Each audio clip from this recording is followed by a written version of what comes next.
choisi Jésus pour guider ma vie. Mon bien-aimé Jésus, il est à moi, je suis à lui. J'ai choisi Jésus pour guider ma vie. Mon bien-aimé Jésus, il est à moi, je suis à lui. J'ai choisi Jésus pour guider ma vie. Mon bien-aimé Jésus, il est à moi, je suis à lui. J'ai choisi Jésus pour guider ma vie. Mon bien-aimé Jésus, il est à moi, je suis à lui. En marchant dans les chemins, dans les rues, observant tous les...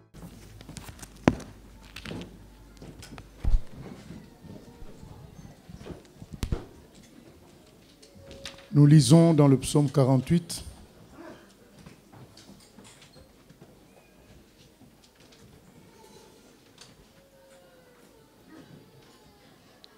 Psaume 48.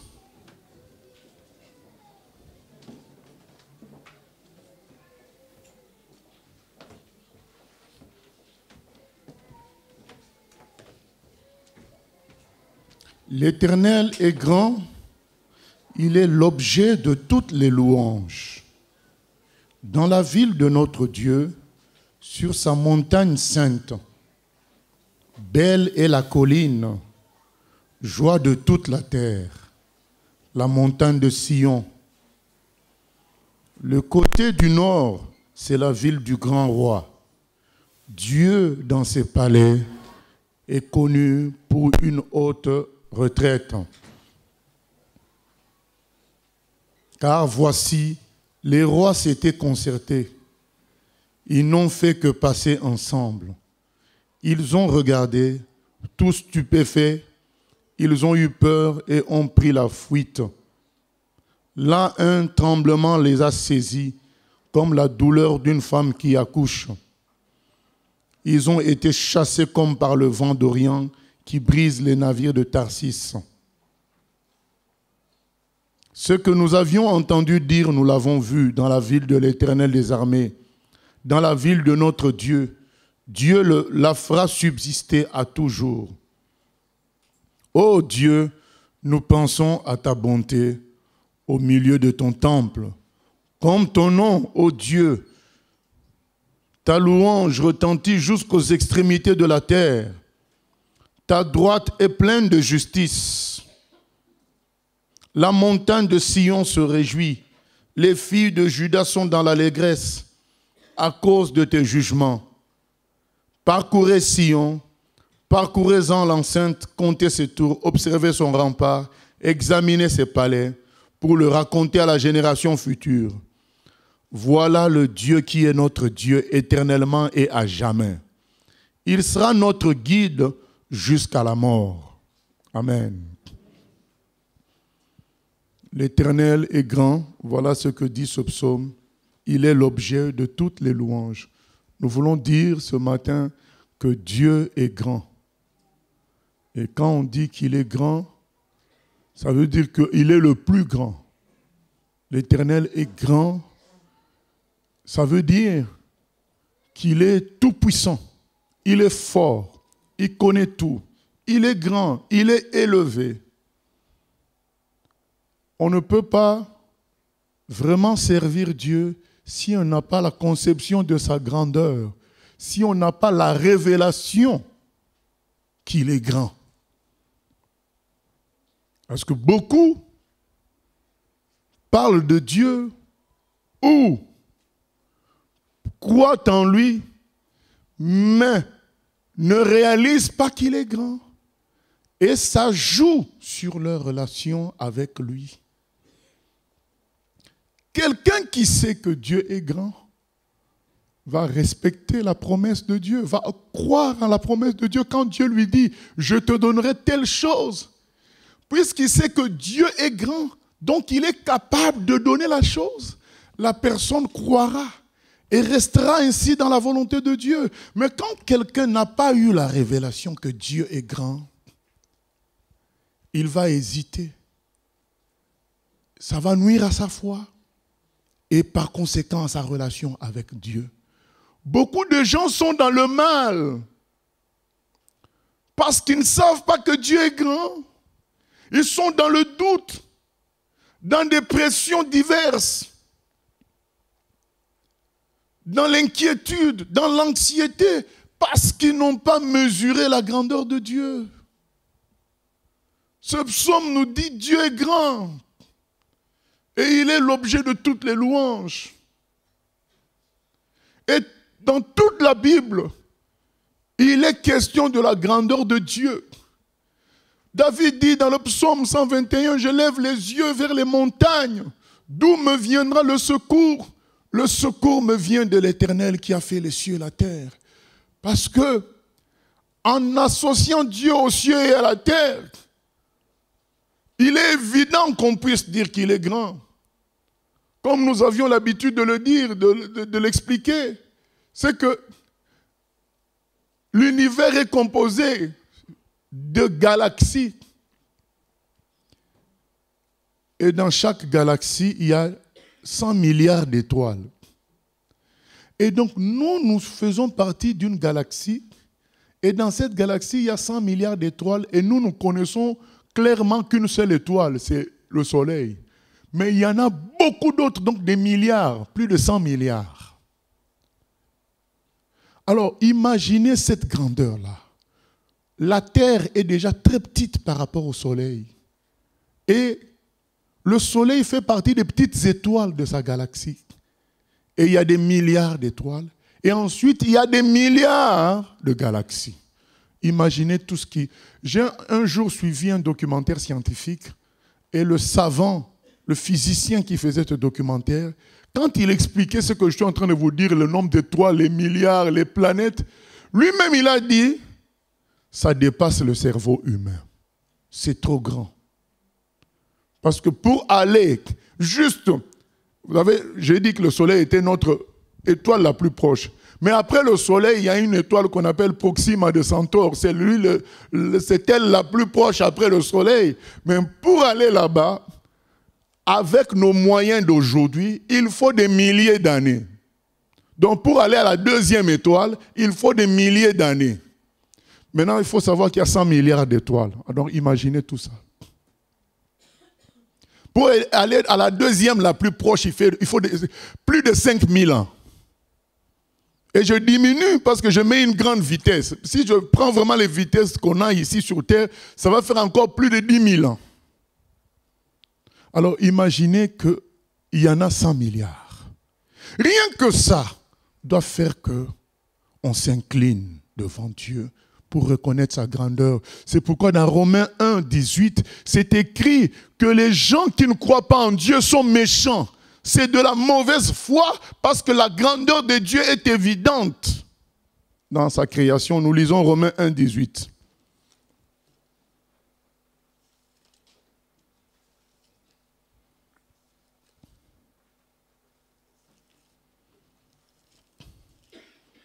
Romains 1,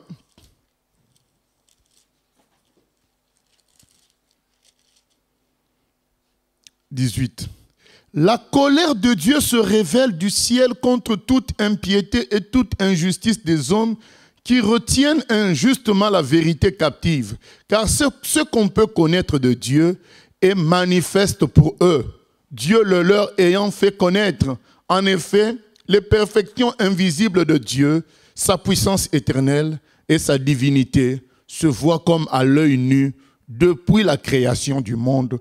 Quand on les considère dans ses ouvrages, ils sont donc inexcusables. Car ayant connu Dieu, ils ne l'ont point glorifié comme Dieu et ne lui ont point rendu grâce. Mais ils se sont égarés dans leurs pensées et leur cœur sans intelligence a été plongé dans les ténèbres. Se vantant d'être sages, ils sont devenus fous. Et ils ont changé la gloire du Dieu incorruptible en image représentant l'homme corruptible, des oiseaux, des quadrupèdes et des reptiles. Voilà ce qu'ont fait les hommes.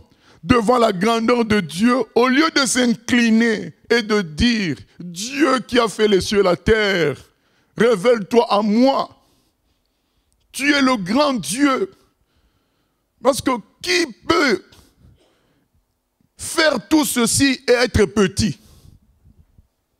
quand on voit le fonctionnement des cellules qui composent le corps humain ou les animaux ou les plantes,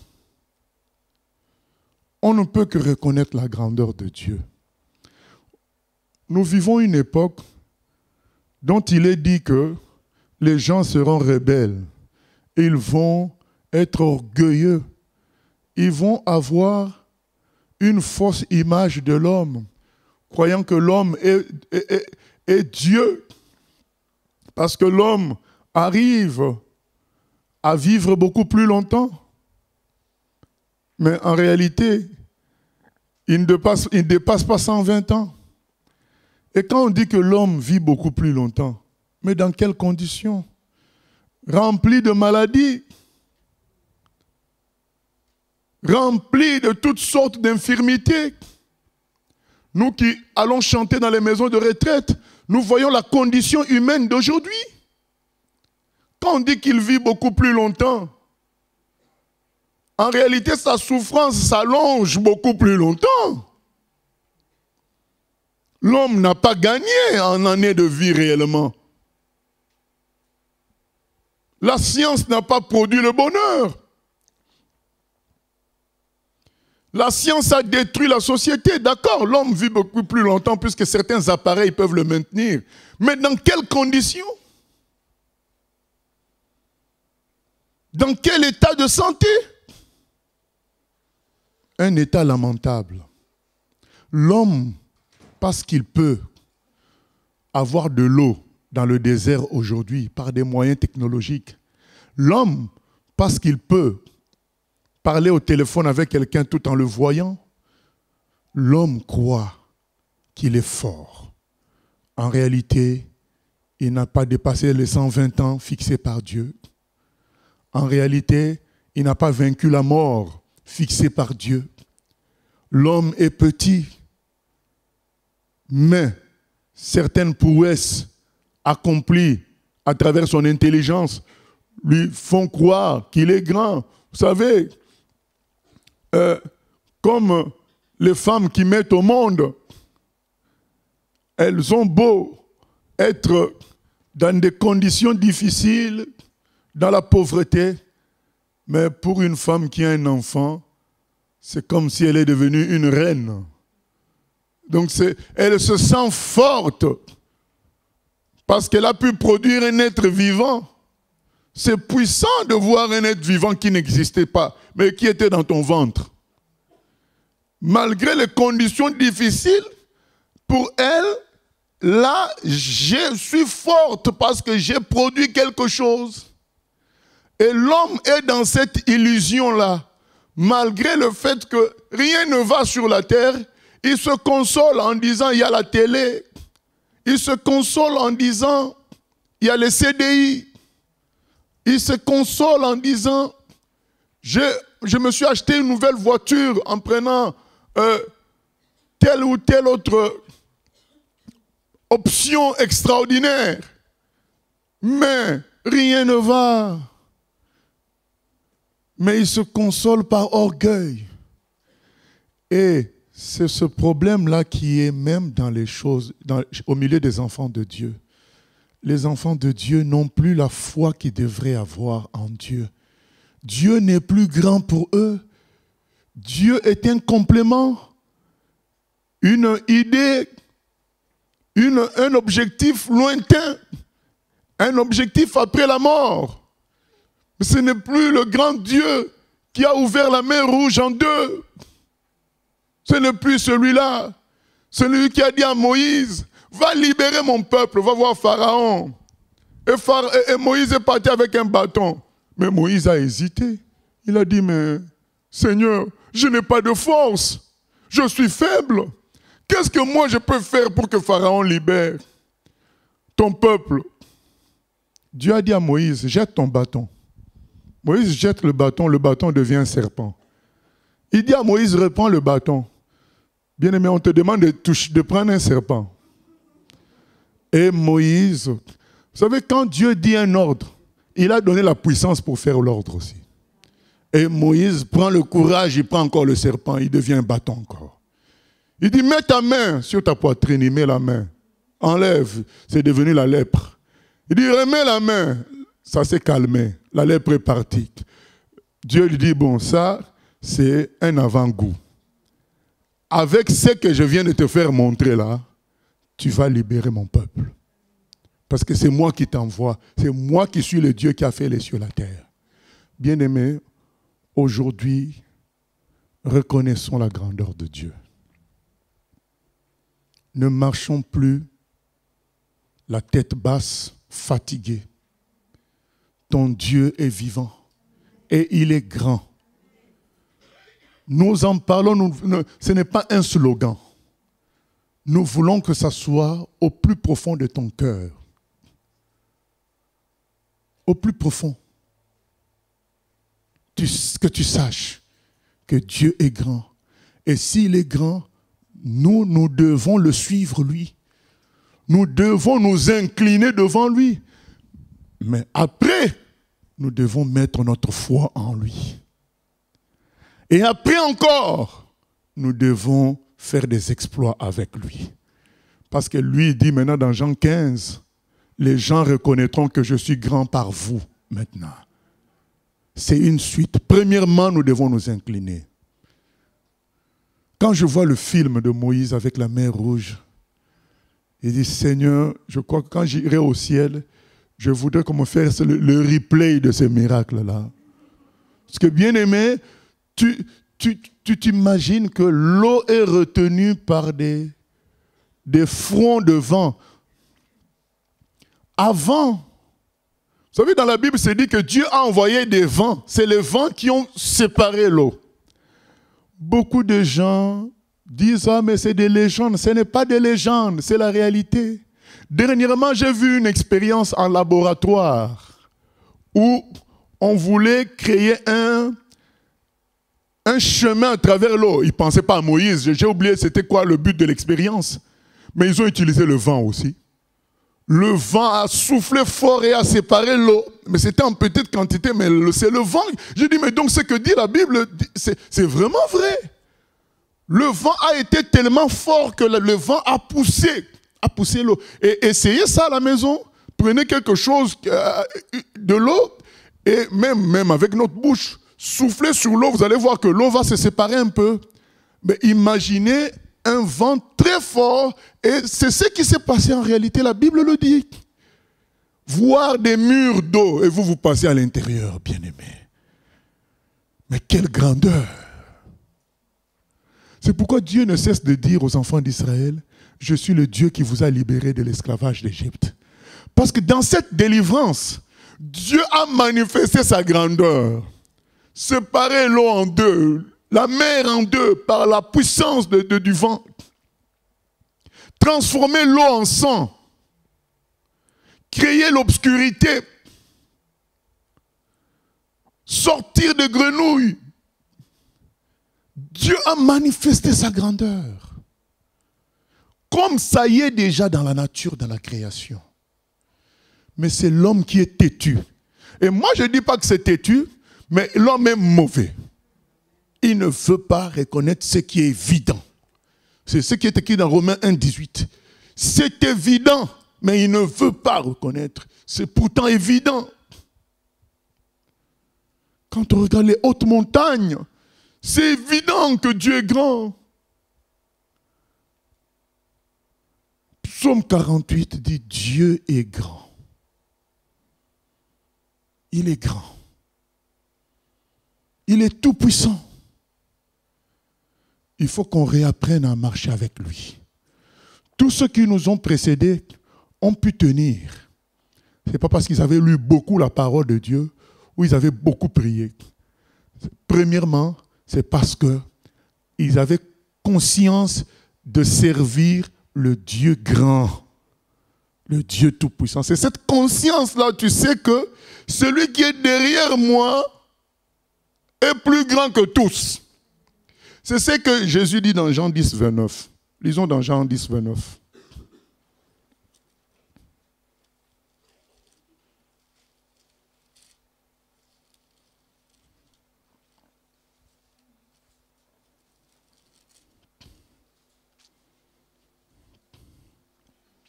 On peut commencer à partir du verset 27.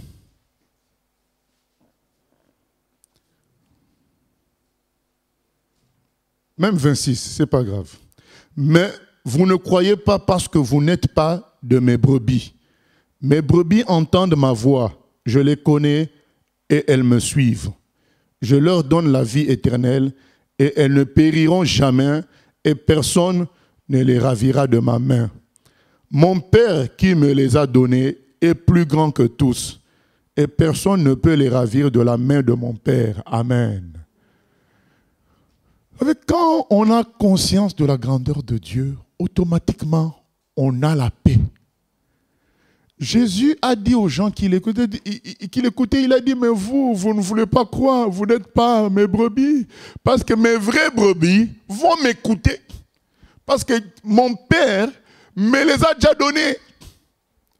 Aujourd'hui, on voit des gens qui insistent pour attirer les gens dans les églises. Ce n'est pas biblique. Inviter, ce n'est pas mauvais. Mais insister, ce n'est pas bon. Parce que Dieu est grand, il sait toucher les cœurs. Quand on a conscience de cette grandeur-là, on fait juste notre rôle. Si ton rôle, ça a été d'inviter, de parler, tu fais ton rôle. Mais tu ne te confies pas en ton rôle, tu te confies en Dieu lui-même. C'est pourquoi Jésus était tranquille. Il a dit, mes brebis, personne ne peut les ravir parce que mon Père qui me les a donnés est plus grand que tous. C'est ainsi qu'il est écrit dans 1 Jean 4,4. Celui qui est en vous est plus fort que celui qui est dans le monde. Donc quand tu sais ça, tu es tranquille. Parce que tu sais qui est avec toi. Et tu peux parler fort. Parce que tu sais qui est avec toi. Nous, on voit des ministres américains, ils arrivent dans un pays africain, ils parlent au président comme si le président c'était son domestique. Mais parce qu'il sait qui est derrière lui. C'est les États-Unis qui sont derrière lui. C'est la France qui est derrière lui. C'est que, voilà, j'ai un plus grand derrière moi. Jésus dit, mon Père est plus grand que tous. Mais est-ce que c'est ce qu'on remarque aujourd'hui dans la façon de vivre, dans l'attitude? Non. Bien-aimés, si vraiment nous sommes conscients que Dieu est grand, la première chose, ça va être l'humilité. La première chose, ça va être que tu t'effaces. Jean-Baptiste, quand il a vu Jésus, il a dit, avant Jésus, il a dit aux gens qui l'entouraient, celui qui vient après moi est plus grand que moi. Je ne suis même pas digne de délier les courroies de ses sandales. Et donc, quand Jésus vient, les disciples de Jean-Baptiste veulent faire la concurrence entre les deux. Jean-Baptiste leur dit, moi je suis venu juste annoncer un plus grand. Suivez-le. Il faut que moi je diminue et que lui s'élève. Voilà les gens qui ont compris. C'est dans Jean au chapitre 1er. Il a vu là, voici l'agneau de Dieu qui enlève le péché du monde. Il n'a pas dit c'est lui Jean par son baptême qui enlève le péché du monde. Voici l'agneau de Dieu qui enlève le péché du monde. Quand tu connais Dieu, qu'il est grand, automatiquement, tu diminues. Tu perds dans l'assurance personnelle. Parce que tu te rends compte qu'il y a un plus grand. Quand tu dis une parole, tu veux vérifier, est-ce que le grand est d'accord avec moi? Parce que tu sais qu'il est à côté. Vous savez, même dans les émissions à la télé, quand on parle d'un sujet, on sait qu'il y a un spécialiste qui est à côté. Le journaliste, quand il intervient aussi sur le sujet, il dit, je parle sous le contrôle du spécialiste. Il ajoute cette phrase-là, je parle sous son contrôle. Parce qu'il sait que lui, il maîtrise le sujet à 100%. Toi, tu vas parler parce que tu as entendu un peu à gauche, à droite. Tu risques de dire une bêtise. Donc, autant te mettre sous le contrôle de l'autre. Même les humains savent qu'on est là quelque part, on est à 15, on parle d'un sujet. Il y a un tel qui a fait son doctorat là-dessus. Donc, attention aux mots que je vais sortir là. Donc automatiquement, quand tu sais qu'il y a un grand autour de toi, tu t'humilies, tu t'effaces. Aujourd'hui, les gens sont devenus forts, ils parlent trop. Ils ne veulent pas s'effacer, ils ne veulent pas s'humilier. Dieu est grand. Quand on sait qu'il est grand, on se tait. On le laisse parler. On prend la Bible, on regarde ce qu'il dit. On prie et on attend que lui parle. Car il est grand, tout-puissant. Et quand on sait qu'on est face à Dieu, qu'est-ce qu'on fait? On demande pardon pour nos péchés. Parce que dans sa grandeur, il y a sa perfection. Il est grand, il est parfait. Et au fond de nous, nous sentons qu'il nous demandera des comptes pour tout ce que nous faisons. Mais quand quelqu'un ne connaît pas la grandeur de Dieu, il fait fi de tout ça. Il se dit, je mène ma vie comme je veux. J'adapte la Bible à ma façon d'être. Et l'intelligence de cette personne prend le dessus. Vous savez, Dieu est grand. Quand on se confie en lui, on voit sa grandeur. Mais on doit commencer par reconnaître notre petitesse. Il est grand, mais il est invisible. Et c'est cette invisibilité-là qui trompe beaucoup de personnes. Parce qu'on ne le voit pas, chacun se permet de faire ce qu'il veut. Et dans la Bible, c'est écrit, vous dites que je ne vois pas. C'est-à-dire, dans votre comportement, la façon dont vous faites beaucoup de choses, Dieu dit, ah, mais il ne pense pas que moi je vois tout ça. Puisqu'il est grand, il voit tout. Et beaucoup de gens se permettent des attitudes, des façons de faire, pensant que Dieu ne voit pas. Ou bien ils oublient que Dieu voit. Ils se croient grands dans leur discours, dans leur prise de position. Au lieu d'être juste des transmetteurs, des gens qui transmettent la position de Dieu, eux, ils deviennent eux-mêmes forts. Celui qui sait que Dieu est grand, il sait que Dieu peut défendre n'importe quelle cause plus fortement que lui-même. Comme on dit en français, tu ne peux pas être plus royaliste que le roi lui-même.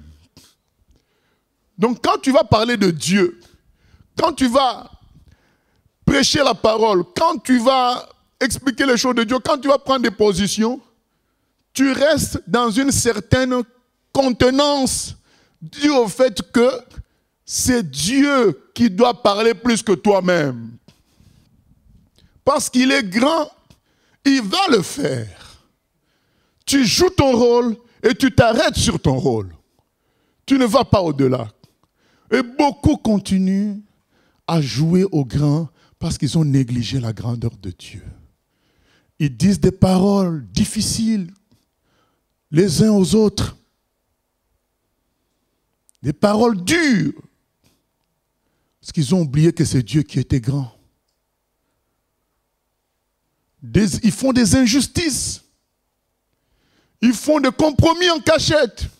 Ils oublient que Dieu est grand et il voit tout. Ils font des manipulations. Ils oublient que Dieu est grand et il voit tout. Mais celui qui sait que Dieu est grand se sent directement dévoilé. C'est que puisqu'il est grand, il a tout vu. Alors je m'incline, je m'humilie, moi-même j'avoue tout. Puisqu'il m'a vu, j'avoue tout. Je m'humilie devant lui, je lui demande pardon, je me repens. Vous savez, ce n'est pas seulement nos péchés qui vont nous pousser à la repentance, même nos faiblesses. Même quand tu n'as pas péché, clairement, en faisant une infraction par rapport aux lois données dans la parole, mais tu vas savoir que, quand tu sais que Dieu est grand, tu vas savoir que tu n'as pas la bonne attitude. Même si ce n'est pas un péché clair. Peut-être qu'il fallait donner une somme d'argent à quelqu'un, aider quelqu'un. Mais tu as fait comme si tu n'as pas entendu. Mais quand tu sais que Dieu est grand, tu sais que lui, il a vu ça. Il a vu ça dans ton cœur. Il a vu que tu devais laisser la place à tel, tu n'as pas laissé la place. Il a vu que tu devais faire... Même si ce n'est pas un péché clair, les gens qui savent que Dieu est grand, savent, et ils sont mal à l'aise.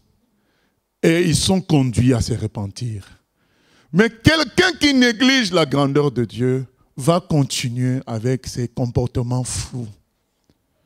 Et parce qu'il ne connaît pas que Dieu est grand, c'est pourquoi nous voulons qu'aujourd'hui, tu saches que Dieu est grand.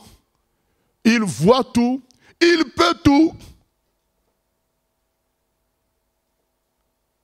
Il sait tout. Tout ce qui se passe, il sait. Il dit même, avant que vous priez, je sais ce que vous allez dire dans les prières. Ça ne veut pas dire qu'on ne prie pas. Mais lui, il sait déjà. Ce que tu vas faire, il le sait. Alors, devant une telle personne, pourquoi faire des zigzags? Parce qu'on ne le voit pas. On se dit, je peux tromper les hommes. Il y a une personne, 2 personnes même. C'était un couple. Ananias et Saphira. La puissance du Saint-Esprit descend à la Pentecôte.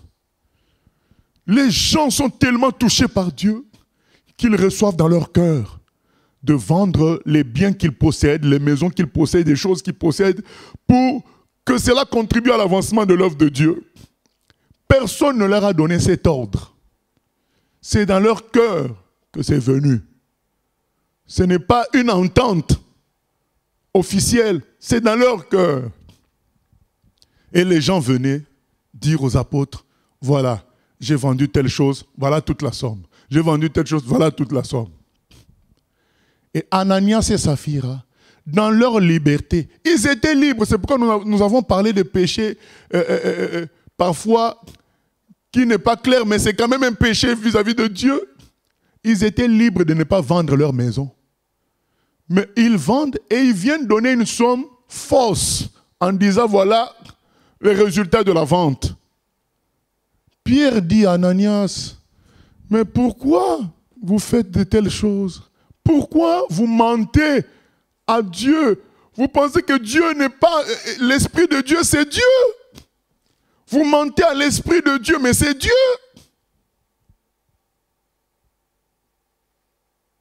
Et Ananias est tombé raide mort. Sa femme est venue aussi morte. Parce qu'ils ont méprisé Dieu. Ils ont cru qu'ils ne voyaient pas. C'est pourquoi beaucoup de gens ont des malédictions. Parce qu'ils ne se repentent pas de leurs péchés. Ils pensent que Dieu ne voit pas. Ils pensent qu'ils ont affaire à toi et moi. Ils disent, ce n'est qu'un homme. Il ne sait pas ce que je fais dans tel endroit. Il ne sait pas ce que je pense. Oui, mais tu n'as pas affaire à moi. Tu as affaire à Dieu lui-même. Chacun fait des choses comme il veut. On se dit, mais oui, mais ce n'est qu'un homme. Mais oui, mais tu n'as pas affaire à un homme. Tu n'as pas affaire à des hommes. Tu as affaire à Dieu. Notre relation, c'est avec Dieu. Chacun mène sa vie comme il veut. Mais Dieu voit tout. Il est grand. Juste en pensant cela, on doit se dire, là, je dois me repentir. Moïse allait sauver les enfants d'Israël. Ses propres enfants n'étaient pas circoncis. Dieu a failli tuer Moïse en chemin. Mais pourquoi une telle brutalité? Parce que Dieu ne peut pas comprendre que toi, Moïse, tu vas libérer le peuple d'Israël, mais tes propres enfants ne ressemblent pas au peuple d'Israël. Ils ne sont pas circoncis. C'est une contradiction. Et la vie de beaucoup de chrétiens aujourd'hui est remplie de contradictions. Ils sont prêts à reprocher aux autres tout un tas de choses. Mais après eux-mêmes, ils le font. Mais Dieu dit, mais peut-être que celui à qui tu as reproché n'a pas vu. Mais moi, j'ai vu. Vous connaissez l'histoire dans Luc 18 du monsieur à qui on a remis sa grosse dette. Il avait une grosse dette. Et le roi l'en excuse. Parce qu'il a pleuré, il ne savait pas comment rendre. Le roi dit, bon d'accord, c'est pas grave, je te pardonne, je te remets cette dette.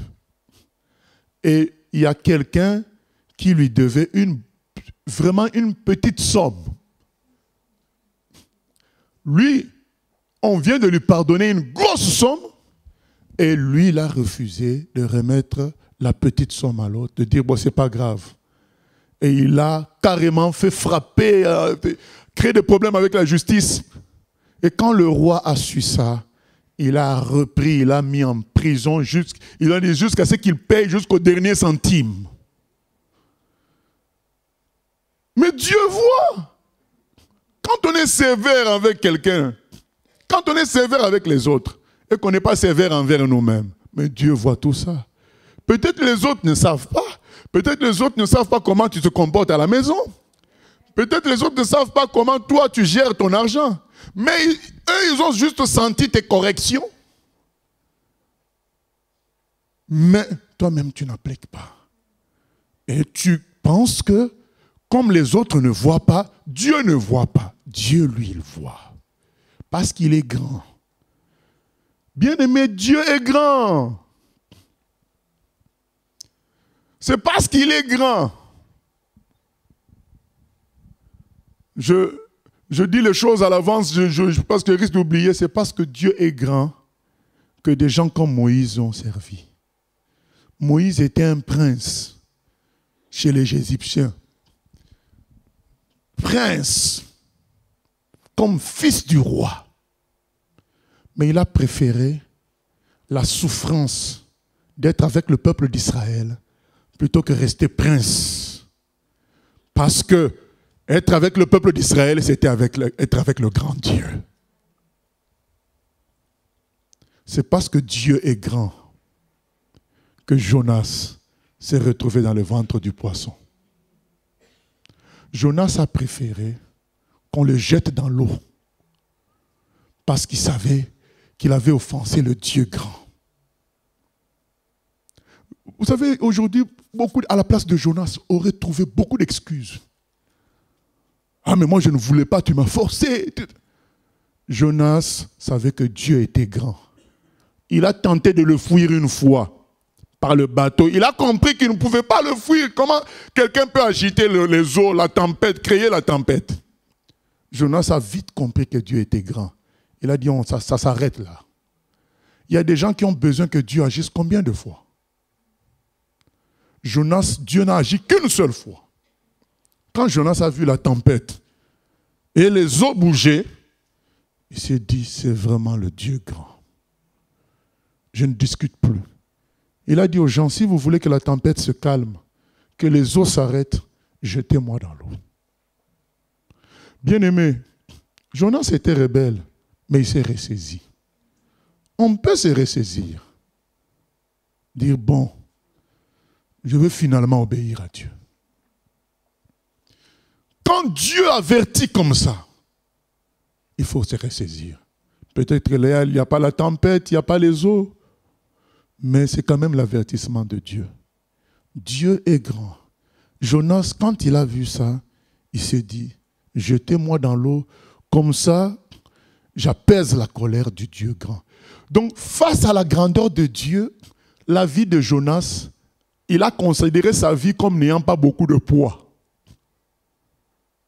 Vous savez, il y a des gens aujourd'hui qui résistent à Dieu comme si Dieu était leur égal. Jonas n'a pas vu les choses ainsi. Jonas a dit, si c'est lui qui bouge l'eau comme ça, il est vraiment grand. Ma vie n'est rien face à lui. Je reconnais mon erreur. Jetez-moi dans l'eau, vous aurez la paix. Et quand il se retrouve dans le ventre du poisson, c'est là qu'il confesse ses péchés. Il dit, j'ai fait des bêtises, Seigneur. Pardonne-moi. Et le poisson le vomit 3 jours après. Finalement, il accepte d'aller faire la mission divine. Dieu est grand, bien-aimé. Il voit tout ce que nous faisons. Il sait qui nous sommes. Et c'est d'ailleurs pourquoi on ne doit pas se repentir Dans la tristesse, on doit se repentir avec joie, puisqu'il connaît nos faiblesses aussi. Il sait que nous avons hérité le péché d'Adam. Il sait que ce n'est pas nous qui, à l'origine, avons décidé d'avoir le péché. Il sait que c'est notre ancêtre qui nous l'a communiqué.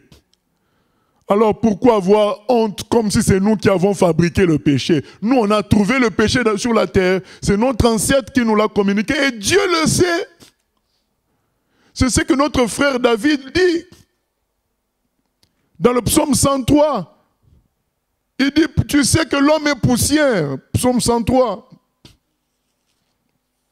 Pourquoi nous avons honte de nous laisser dévoiler devant Dieu?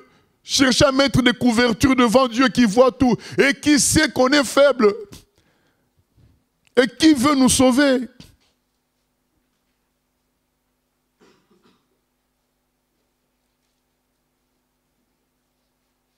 Verset 8.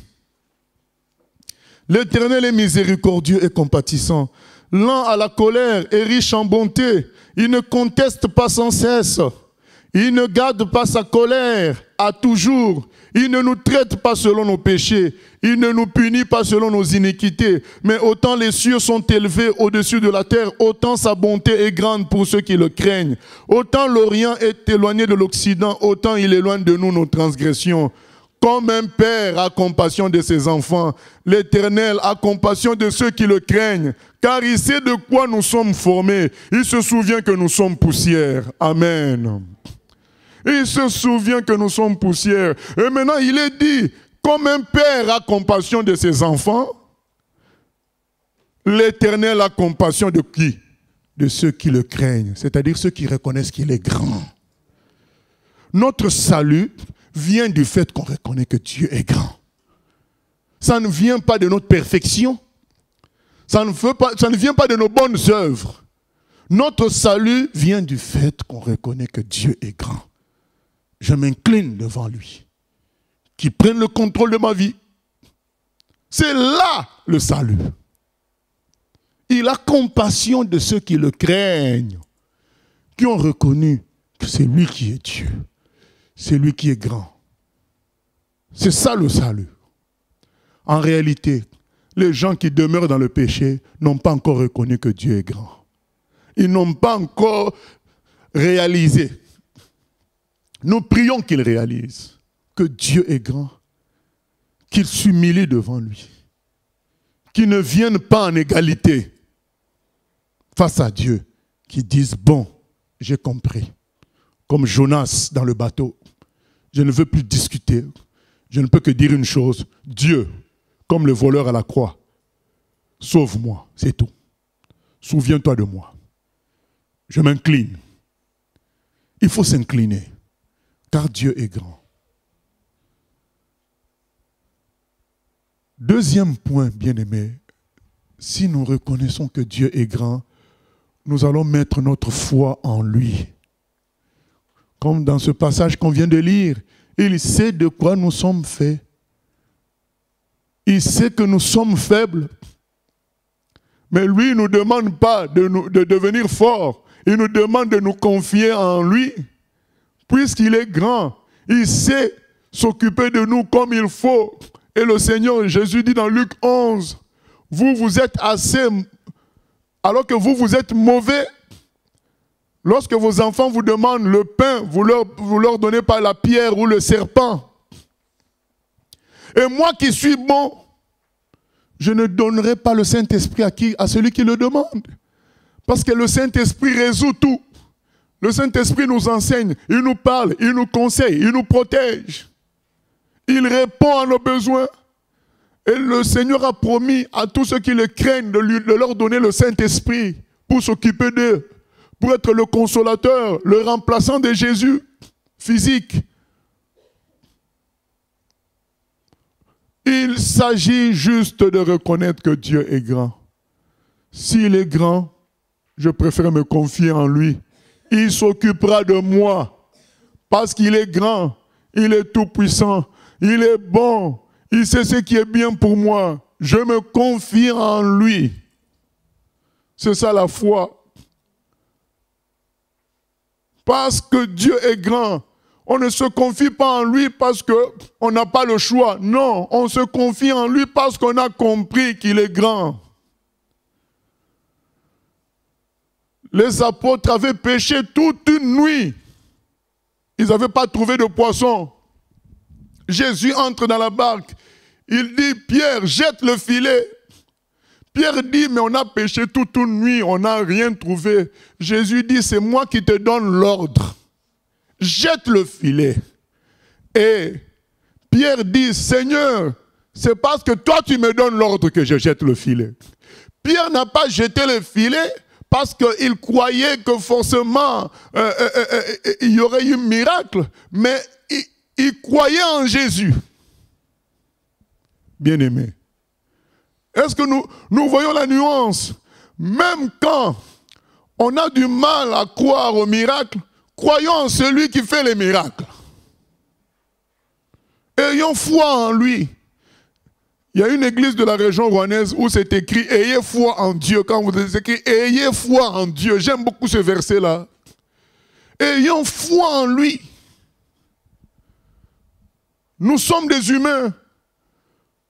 Nous ne sommes pas toujours dans la foi concernant tous les miracles que nous attendons. Mais ayons foi en Dieu. Même quand notre foi est faible par rapport à certains miracles, mais par rapport à Dieu, que notre foi soit totale, au point d'en mourir s'il le faut. Et Pierre a jeté le filet. Il y a eu tellement de poissons. Tellement de poissons. Nous allons lire le texte. Luc chapitre 5. Ce texte résume le premier et le deuxième point. Luc 5.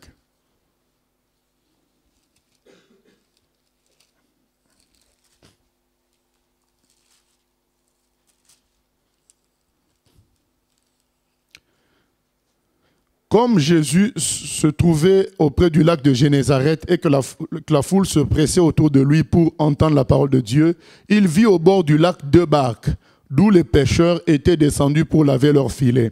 Il monta dans l'une de ces barques qui était à Simon, et il le pria de s'éloigner un peu de terre. Puis il s'assit, et de la barque il enseignait la foule. Lorsqu'il eut cessé de parler, il dit à Simon, « Avance en pleine eau, et jetez vos filets pour pêcher. » Simon lui répondit, « Maître, nous avons travaillé toute la nuit sans rien prendre, mais sur ta parole, je jetterai le filet. » L'ayant jeté, ils prirent une grande quantité de poissons et leurs filets se rompaient. Ils firent signe à leurs compagnons qui étaient dans l'autre barque de venir les aider. Ils vinrent et ils remplirent les 2 barques au point qu'elles enfonçaient. Quand ils virent cela, Simon-Pierre tomba aux genoux de Jésus et dit, « Seigneur, retire-toi de moi parce que je suis un homme pécheur. » Retire-toi de moi. Je suis un homme pécheur. Quand Simon-Pierre voit Jésus faire ce miracle, il dit, mais je suis en face de Dieu. Mais moi, je ne peux pas me tenir face à lui. Bien-aimé, qu'on t'apprenne que dans le bureau, tu es au travail, dans le bureau qui est à côté, il y a le président qui est déjà là, il s'avance vers ton bureau, bien-aimé. Tu vas aller vite devant le miroir. Je te dis qu'il est déjà dans le bureau voisin. Tu vas vérifier la ceinture. Juste, il est à côté. Mais qu'on te dise, Dieu est en face, je te dis, qu'est-ce que moi je fais là? Ce n'est pas ma place. Voilà ce que doit se dire un homme normal. Ce n'est pas ma place. Mais comme on m'a amené là, que je m'arrange au moins. C'est ça. Je te dis, le président Hollande est à côté. Qu'est-ce qu'il fait là? Ce n'est pas notre niveau. Mais comme il est là, on va faire quoi? On va s'arranger. Donc Pierre dit, mais qu'est-ce que tu fais là dans ma barque? Mais comme tu es déjà là, je vais m'arranger. Purifie-moi, je suis pécheur. C'est ce que David dit dans le psaume 8. Seigneur, mais qui est l'homme pour que toi qui as fait les cieux et la terre deviennes partenaire de l'homme? Ça me dépasse, Seigneur. Mais puisque tu l'as voulu ainsi, alors purifie-moi pour que je sois à côté. Parce que je ne peux pas être à côté. Et deuxièmement, qu'est-ce qui est dit? Verset 9, « Car l'épouvante l'avait saisi, lui et tous ceux qui étaient avec lui, à cause de la pêche qu'ils avaient faite. Il en était de même de Jacques et de Jean, fils de Zébédée, les associés de Simon. Alors Jésus dit à Simon, « Ne crains point, désormais, tu seras pêcheur d'hommes. » Et ayant ramené les barques à terre, ils laissèrent tout et le suivirent. Ils laissèrent tout. C'est-à-dire, nous n'avons pas besoin de ça. Tu vas t'occuper de nous. C'est ça la foi. Vous venez de faire la pêche de votre vie. C'est-à-dire, ça peut vous donner le salaire de 2 mois. Mais il est écrit, ils laissèrent tout. Mais si le monsieur peut sortir ce poisson-là. Vous savez l'histoire de la poule aux œufs d'or, non? Une poule pondait des œufs en or. La fable de La Fontaine, je crois. Il pond les œufs en or. Il y a le monsieur qui fait comme les humains aujourd'hui. Il se dit, ah, si la poule pond les œufs en or, c'est qu'il y a un secret de ça dans la poule. Je vais tuer la poule, chercher le secret, comme ça moi je vais contrôler. Au lieu de se dire, oh, puisque la poule pond les œufs en or, je vais m'occuper de la poule, qu'elle soit à l'aise, pour me pondre beaucoup d'œufs en or. Il s'est dit, il y a un secret là-bas. Je vais tuer la poule et comme ça, moi, je prends le secret pour moi. Et les hommes disent, bon, il y a un secret dans l'univers. On dit que c'est Dieu. Non, non, non, non, non. Nous, on va chercher à creuser pour savoir c'est quoi le secret. Mais ils meurent sans trouver le secret. Et ils n'ont pas Dieu non plus. Nous avons décidé d'entretenir la poule. On dit, ah, puisque Dieu produit tout ça, autant s'accrocher à Dieu lui-même, pas à tout le reste. Puisque c'est lui qui produit tout ça, on s'accroche à Dieu lui-même. On entretient Dieu lui-même. Il va s'occuper de nous, puisque c'est lui qui fait tout ça.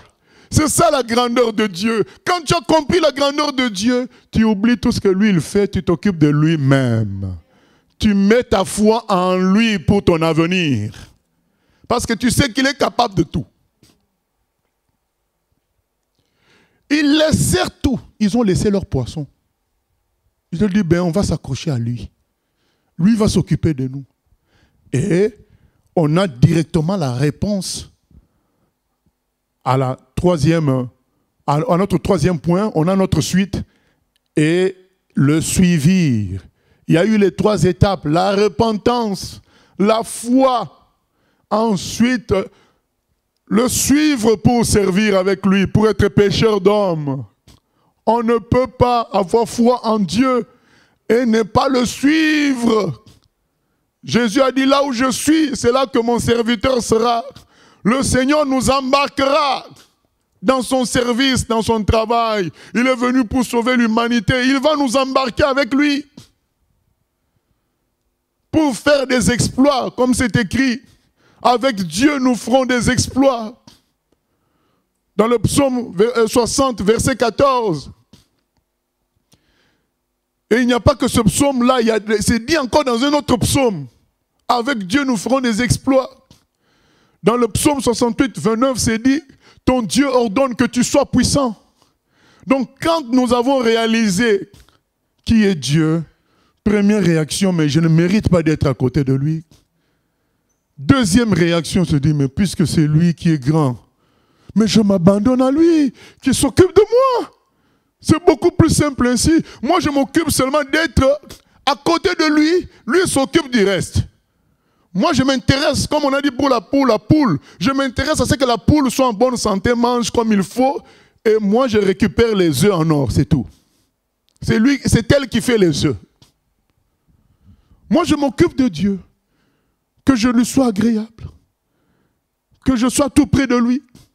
Et lui, il s'occupe du reste. C'est la foi. Je mets ma foi en lui. Et troisièmement, en reconnaissance. Parce qu'entre-temps, on est au courant de ce que Dieu a fait pour nous. Dieu n'a pas seulement créé, mais il a donné son Fils unique à la croix. Quand tu es conscient de ça, que Dieu a donné son Fils pour toi, tu ne peux être qu'embarqué dans la reconnaissance pour le servir. C'est ce qui a rendu Paul fou. Paul est devenu fou du Seigneur quand il a compris que Jésus a donné sa vie pour lui. Est-ce que vous savez c'est quoi qu'on te crache dessus, qu'on te gifle et que tu ne réagisses pas? Est-ce que vous savez c'est quoi? Là, c'est la première étape de notre prédication sur la grandeur de Dieu. Dans la deuxième étape, nous allons parler du sacrifice de Jésus et de sa résurrection pour parler de la grandeur de Dieu. Mais je donne un avant-goût. Est-ce que vous savez c'est quoi? Tu es tout puissant, mais tu te laisses taper. On te crache, on t'injurie, on se moque de toi. Nous voyons entre nous en société combien les gens cherchent à justifier, à prouver qu'ils ont raison. Mais là, il se tait comme un agneau. Quand Paul a compris ça, il est devenu fou. Bien aimé, moi aussi je suis devenu fou le jour où j'ai compris ça. Quand j'ai vu, bien aimé, cet homme qui a donné sa vie pour les lépreux à l'époque, j'ai vu le film. J'ai dit, mais c'est ce que Jésus a fait pour nous alors. Ma tête a tourné. Il faut donner sa vie au Seigneur. Qui peut donner son fils pour toi? Qui peut être tout puissant et se laisser taper, injurier? Quand tu penses à ça, tu te dis non, ma vie lui appartient maintenant. Et je vais servir Dieu. Je veux servir Dieu. C'est ce que Paul explique dans les Corinthiens. Il dit, l'amour du Seigneur nous presse. C'est une pression. C'est une pression. Et c'est cette pression qui a fait que Paul serve le Seigneur. Nous continuons sur la grandeur de Dieu. Paul a vu la grandeur de Dieu sur le chemin de Damas. Il a vu une grande lumière. Nous lisons Actes des Apôtres chapitre 9.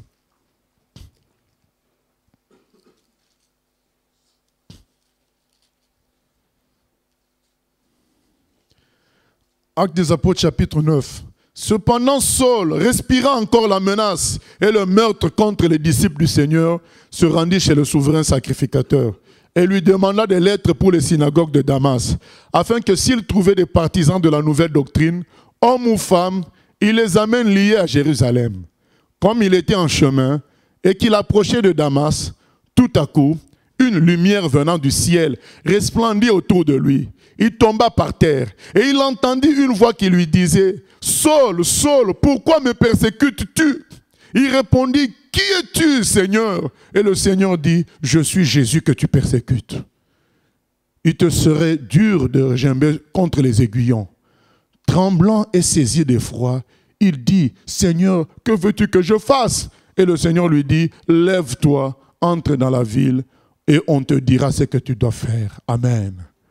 Paul a vu la grandeur de Dieu. Là, il n'a pas encore compris tout ce qui concerne la crucifixion. Il n'a pas tout compris. Mais juste, il va comprendre ça plus tard. Et se donner entièrement à fond. Paul a vécu sa vie sans se marier, pour servir, pour aller de ville en ville, prêcher librement la parole de Dieu. Il voulait être libre pour manifester sa reconnaissance envers le crucifié. C'est pourquoi il dit dans 1 Corinthiens, je ne veux savoir aucune chose que Jésus crucifié, parce que c'est ça qui a déchiré son cœur. Mais là, il est impressionné par la grandeur de Dieu. Devant la grandeur de Dieu, il s'incline, il dit, mais non, mais si c'est toi le Seigneur, alors je fais quoi? On dit, ben va, on te dira ce que tu dois faire. Rien que la grandeur de Dieu telle qu'elle se manifeste doit amener chaque humain à s'incliner. Sans encore avoir la révélation véritable du sacrifice de Jésus, rien que la grandeur de Dieu dans la nature, dans les miracles, la puissance de Dieu, doit nous faire réfléchir. Paul, quand il a vu cette puissance, il a compris que c'était Dieu.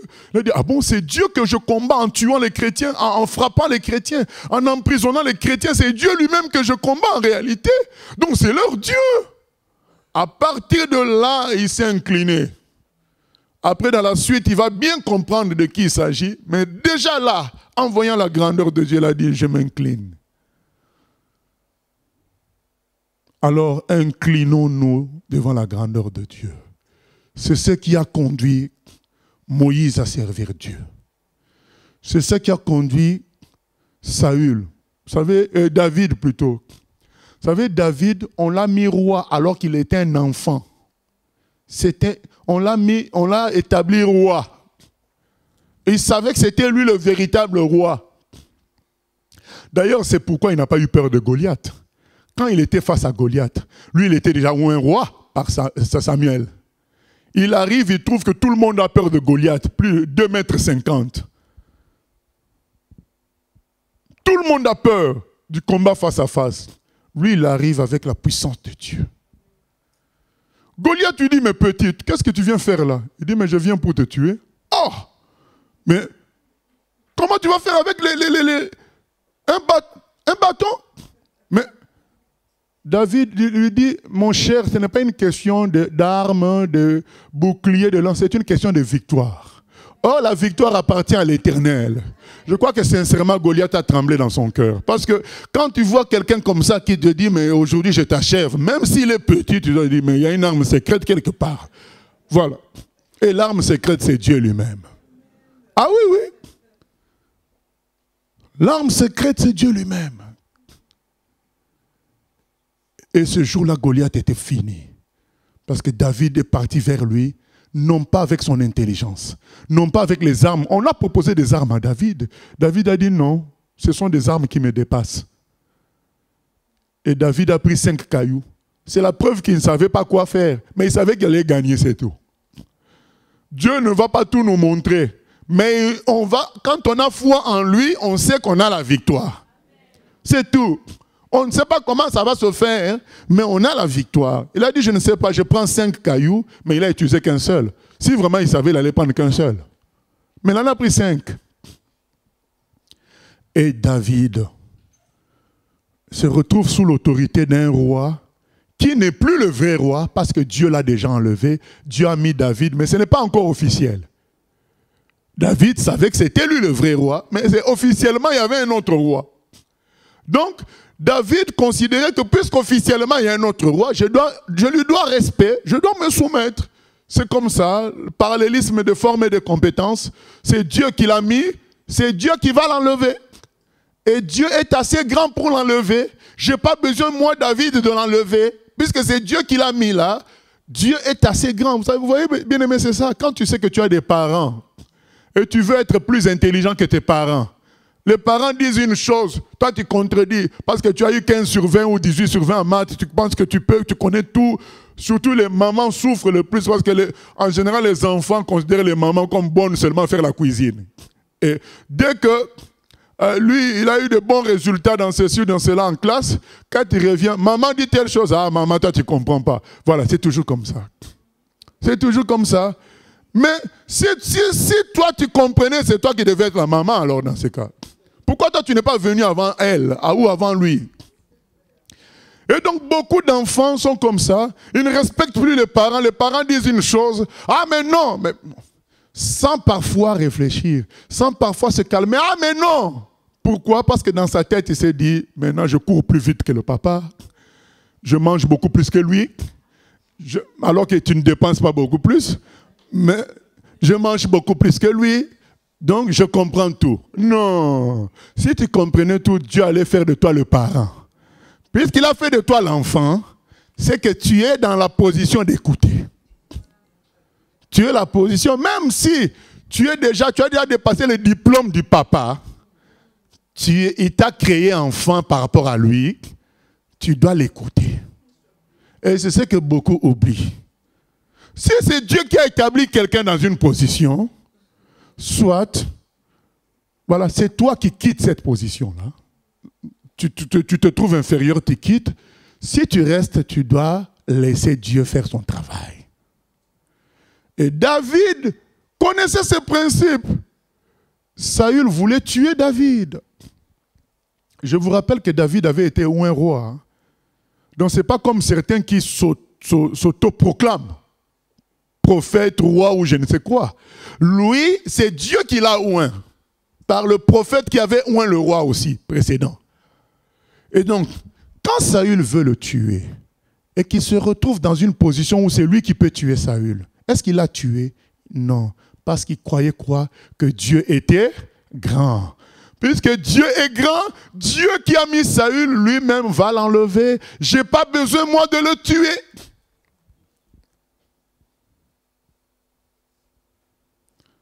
C'est Dieu qui a créé les hommes. Si on apprend qu'il y a une mosquée qui se construit en face, beaucoup de chrétiens vont commencer, mais prions pour que ça s'arrête. Bon, si tu es inspiré de prier que ça s'arrête, ça c'est toi. Mais moi je dirais peut-être que Dieu a mis ça là pour qu'on convertisse les imams qui vont être là. Donc, puisque Dieu est grand, il sait ce qu'il fait. Donc que chacun prie, mais qu'on prie dans l'esprit que Dieu est grand. Mais qu'on ne s'inquiète pas. Qu'on voit les bêtises à gauche, à droite. Puisque Dieu est grand, Dieu nous donnera la victoire. Nous sauverons les gens et nous demeurerons dans la foi. Nous devons rester dans la grandeur de Dieu. David n'a pas touché à Saül alors qu'il pouvait le tuer. Il a dit non. Dieu est grand, Dieu va l'enlever. Quand tu sais que Dieu est grand, tu as un comportement équilibré. Tu as un comportement sage. Parce que tu sais que Dieu est grand, il s'occupe de tout. Vous imaginez que Jésus a laissé un trésorier voleur. Il savait que son trésorier était voleur, mais il a laissé. Parce qu'il savait que Dieu était grand pour s'occuper de lui. Ça, c'est le témoignage des gens qui connaissent la grandeur de Dieu. David a laissé. Il a dit, c'est Dieu qui va l'enlever. Pourtant, le cherchait à le tuer, lui. C'est pourquoi la Bible dit quoi? Bénissez vos ennemis. Priez pour ceux qui vous persécutent parce que Dieu est grand. Il va les arrêter. Tu n'as pas besoin, toi, de faire des plans. Dieu, lui, va les arrêter parce qu'il est tout puissant. Tu te confies en lui. Tu es caché avec lui. Un jour de bien-aimé s'était perdu après un temps d'évangélisation en Asie. Et quand il est rentré, c'était déjà la nuit. Ils se sont retrouvés dans la forêt, et ils ont passé la nuit dans la forêt. Et les bien-aimés qui étaient restés dans le camp, ils priaient, mais ils ne sont pas revenus. Ils priaient pour eux. Ils étaient à 14 à prier pour ceux qui étaient absents. Et quelques mois plus tard, il y a un bandit qui vient témoigner aux chrétiens qui s'étaient perdus à la forêt. Mais ce jour-là, je vous avais vu dans la forêt. Nous, on a voulu s'approcher de vous, mais vous étiez entouré de 14 militaires. Mais c'était qui les 14 militaires? C'était les chrétiens qui priaient dans le camp là-bas. Parce que les militaires n'étaient pas là. Ils étaient tout seuls. Mais eux, ils ont vu des anges habillés en militaires. Dieu protège. Dieu est tout puissant. Il est grand. Il faut le laisser trancher ce qu'il doit trancher. Et s'occuper de ce que nous, on a à faire. David n'a pas touché à Saül parce qu'il savait que Dieu était grand. Il allait faire son travail.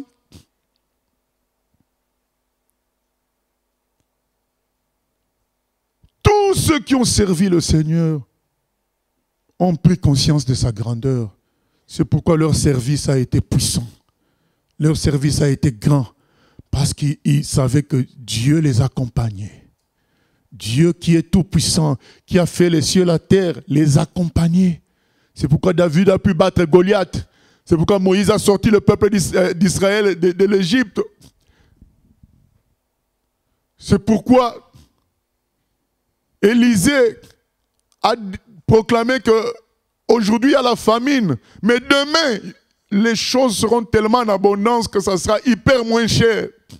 Et même il y a quelqu'un qui était là qui a dit c'est impossible. Même si Dieu ouvre les fenêtres du ciel, c'est impossible. Élisée a dit, mais moi je parle de la part de Dieu. Tu verras cela, mais tu n'en profiteras pas. Et le lendemain, il y a eu tellement d'abondance que il y a eu la foule qui venait prendre les choses. Le monsieur a été écrasé par la foule. Et il a vu, mais il n'en a pas profité. Et beaucoup entendent parler de la grandeur de Dieu, mais ils ne veulent pas croire. Ils sont dans le relativisme. Oui, c'est vrai, Dieu est grand, mais... Oui, c'est vrai, Dieu est grand, mais aujourd'hui, crois qu'il est grand. Il est tout puissant, tout est possible à celui qui croit. À partir d'aujourd'hui, considère cela, prie dans cet esprit-là. Dieu est grand. Il va s'occuper de tout. Il est tout puissant. Vous savez, il y a un verset qui dit même si ton cœur te reproche des choses, Dieu est plus grand que ton cœur. Ah, c'est extraordinaire. Hein? Parce que nos cœurs, parfois, notre cœur nous attaque. Hein? Ah, mais t'es mauvais, t'es mauvais, t'es mauvais. Ton cœur, tu vas à gauche, non, puisque le cœur, il t'accompagne partout. Tu vas à gauche, il est là encore. Tu vas, le cœur est avec toi. Ah oui, mais là, tu as mal fait telle chose. Tu pars là, tu as mal fait telle chose. Parfois, ce n'est même pas les autres, c'est ton cœur qui t'embête plus que tout le monde. Et l'apôtre Jean dit, Dieu est plus grand que ton cœur. Ah, quelle bonne nouvelle. Même par rapport à notre cœur, il est plus grand. Donc, ça dit que sa miséricorde est plus grande. Parce qu'on se dit quoi? Si moi-même je me reproche, c'est que c'est des vrais reproches. Donc, je mérite vraiment, je suis un mauvais, je mérite que le jugement. Mais Jean dit, Dieu est plus grand que ton cœur même. Donc, sa miséricorde dépasse les reproches que te fait ton propre cœur. Alors pourquoi ne pas se reposer sur lui? Que Dieu nous aide à nous reposer sur lui. Tel qu'il est, grand, au nom de Jésus, en s'humiliant devant lui, en mettant notre foi en lui, et en s'associant en lui pour la mission de Matthieu 28, 18 à 20, fait de toutes les nations des disciples, au nom de Jésus-Christ. Amen. Celui qui met en Jésus une pleine confiance, jamais ne chancelle plus, compléter sa délivrance. Par la foi, nous marcherons. Par la foi, nous triomphons. Par la foi, mon Rédempteur me rendra plus que vainqueur. Celui qui met en Jésus, celui qui met en Jésus une pleine confiance, jamais ne chancelle plus, compléter sa délivrance par la foi.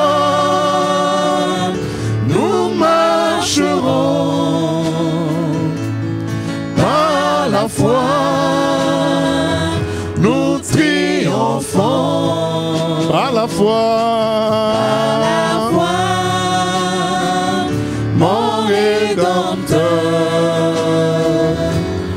me rendra plus que vainqueur. Dans les jours d'adversité, dans les jours d'adversité, quand tu sens gronder l'orage, regarde en sécurité, à Christ reprends courage.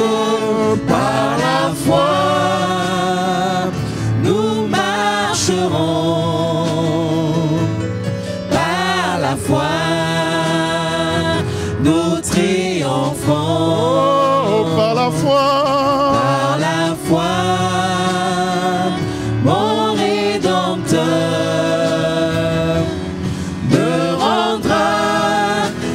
plus que vainqueur. Quand Satan veut te troubler, quand Satan veut te troubler, en t'accusant, enlever ton espérance, ton passé, te reprocher, que Christ soit ton assurance. Par la foi, nous marcherons. par la foi, Par la foi, nous triomphons. par la foi, Par la foi, mon Rédempteur me rendra plus que vainqueur. par la foi je marcherai. Par la foi, je marcherai en comptant sur ses promesses. Par lui, je triompherai en tout temps de mes détresses. Par la foi, nous marcherons. Par la foi, nous triomphons. Par la foi, mon Rédempteur me rendra plus que vainqueur. Un dernier miracle dans Jean chapitre 9. Il y a un homme qui était aveugle de naissance. Vous savez, pour le guérir, Jésus a fait quoi? Il a mis sa salive dans le sable. Il a fait une pâte. Et c'est cette pâte de sable, c'est cette boue qu'il a mis dans les yeux de l'aveugle. Il voulait nous montrer qu'il est tellement grand que la boue qui est censée détruire les yeux a été utilisée pour guérir les yeux. Alors, devant un Dieu qui est si grand, repentons-nous au nom de Jésus-Christ, prions le Seigneur. Seigneur, tu es si grand. Nous sommes petits à tes yeux. Seigneur, si nous discutions autrefois, nous polémiquions face à toi, nous voulons nous humilier, dire Seigneur, tu es grand et nous nous inclinons devant toi.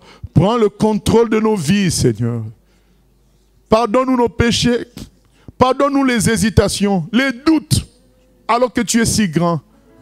Nous doutons, au lieu de te suivre, nous sommes en train de calculer, de polémiquer. Aide-nous à nous lâcher puisque tu es grand. Même si nous nous lâchons dans le vide, ta main puissante va nous récupérer, Seigneur, pour nous amener dans le vert pâturage. Oh Seigneur, au nom de Jésus. Bien-aimés, nous allons prier. Dieu est si grand que la boue a guéri un aveugle. Nous allons prier afin que tout ce que nous estimons être des blocages, des attentes qui sont tellement élevées pour nous, on se dit mais comment ça se passera pour que Dieu me guérisse, pour que Dieu change la situation. Nous allons prier qu'il manifeste sa grandeur.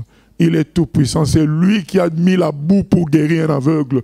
Comme ce chant que nous chantons, The sands have been washed in the footprints. Le sable a été nettoyé par les empreintes des pieds de Jésus, le sable de Galilée. Le sable c'est ce qui salit, mais les pieds de Jésus ont nettoyé le sable. Nous allons prier pour que une telle puissance se manifeste dans nos vies au nom de Jésus. Seigneur, nous savons que nous sommes comme le sable. Nous sommes pourris, mais nous croyons que ta puissance, le feu qui a purifié Ésaïe dans Ésaïe 6, comme ce chant dit, Seigneur, le sable a été nettoyé par tes empreintes. Le fait que tu poses tes pieds sur le sable, ce sable a été purifié, nettoyé. Seigneur, nous prions que nous soyons changés.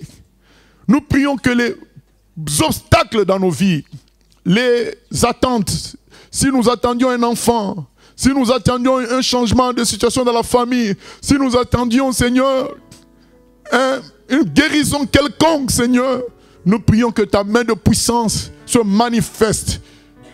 se pose sur nous, Seigneur.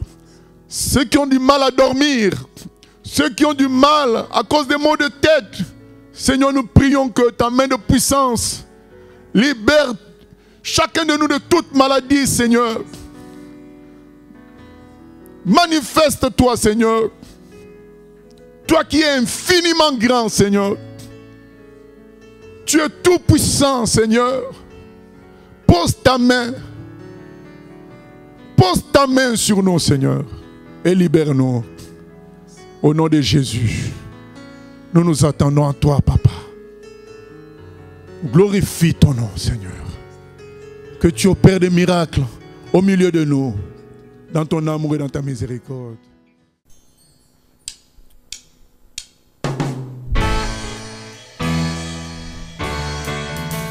J'ai choisi Jésus pour guider ma vie.